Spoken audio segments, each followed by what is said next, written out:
வணக்கம். கும்பராசி வைகாசி மாத ராசி பலன்கள்.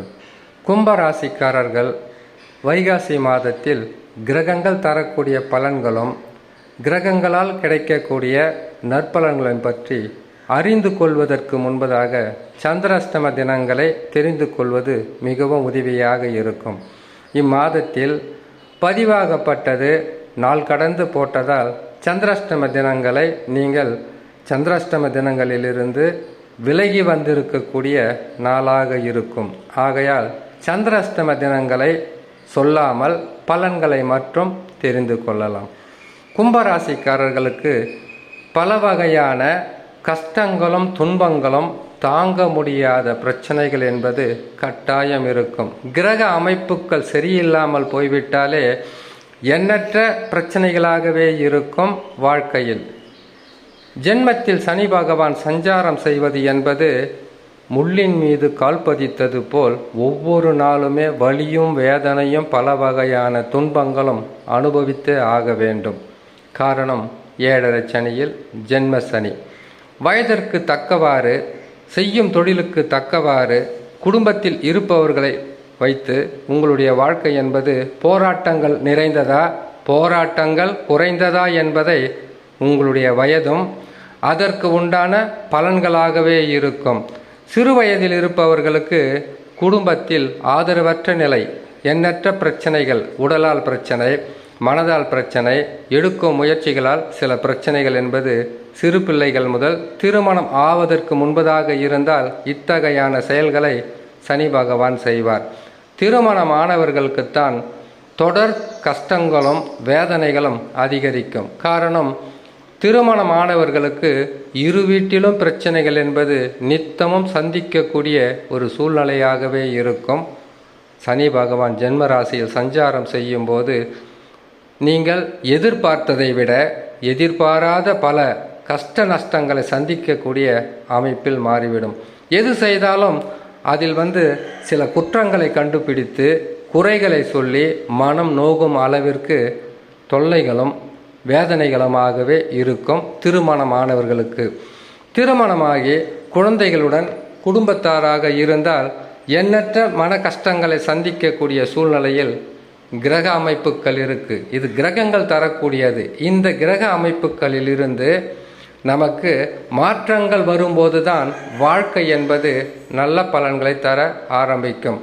அது மட்டும் இல்லாமல் கும்பராசிக்காரர்களுக்கு சனி பகவான் என்பவர் ராசிநாதனாக இருந்தாலும் ராசி அதிபதியாக இருந்தாலும் சில பிரச்சனைகளை கொடுக்கின்ற ஸ்தானத்திற்கு வந்துவிட்டால் பிரச்சனைகள் தலைக்கு மேல் போகும், எண்ணற்ற துன்பங்களாகவே இருக்கும்.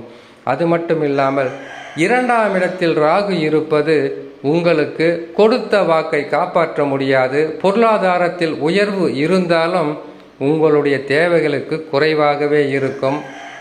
நித்தமும் நாள்தோறும் பிரச்சனை என்பது கட்டாயம் இருந்து கொண்டே இருக்கும். 8ஆம் இடத்தில் கேது என்பது பாதகமானது. இந்த பாதக செயல்களை 8ஆம் இடத்தில் சந்திர பகவான் 2.25 நாட்கள் அமர்ந்தாலே பல வகையிலும் உங்களுக்கு நெருக்கடிகளை கொடுப்பார்.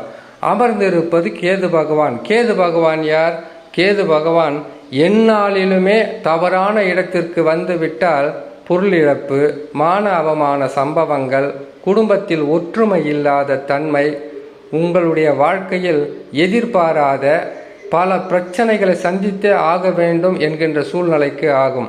வண்டி வாகனங்களில் சிறு விபத்துக்கள் ஏற்படுவதும் சிறு காயங்கள் ஏற்படுவதும் அல்லது உறவு முறிதல், உறவு பிரிதல், நண்பர்களிடையே விரோதம் ஏற்படுவது, இப்படிப்பட்ட பாதகங்களை செய்வதுதான் கேது பகவான் 8ஆம் இடத்தில் இருக்கும்போது தரக்கூடிய பலன்.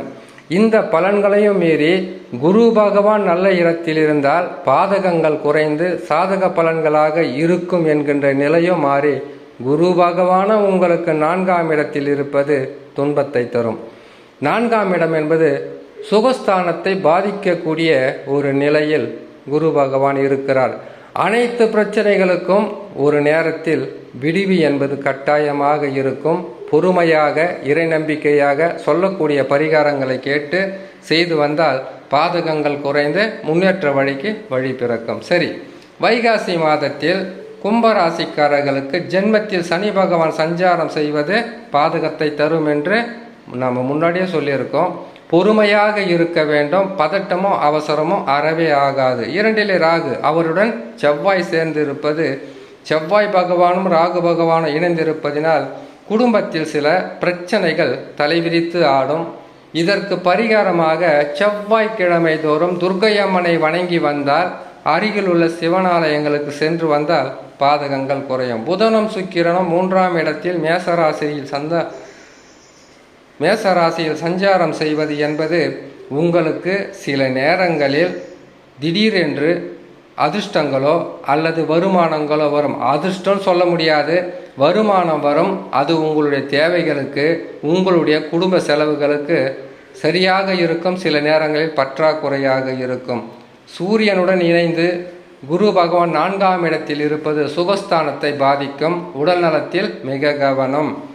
கேது பகவானை பொறுத்தவரையில் 8ஆம் இடத்தில் இருப்பது, 8லே கேது பகவான் இருந்தால் பல வகையிலும் கஷ்டங்களை கொடுப்பார். பொருள் நஷ்டங்களை கொடுப்பார், விரயங்களை கொடுப்பார், செய்யும் தொழிலில் தடைகளை கொடுப்பார், வியாபாரத்தில் முன்னேற்றமில்லாத தன்மையை கொடுப்பார். இதற்கு பரிகாரமாக செய்யக்கூடியது கும்பராசிக்காரர்கள் ஞாயிற்றுக்கிழமை தோறும் பிள்ளையாரை வணங்கி வருவதும் குரு தட்சிணாமூர்த்தியை வணங்கி வந்தால் பாதகங்கள் குறைந்து சாதக பலன்கள் கட்டாயமாக இருக்கும் என்று சொல்லி இன்னொரு நல்ல பதிவில் உங்களை நான் சந்திக்கிறேன். நன்றி, வணக்கம்.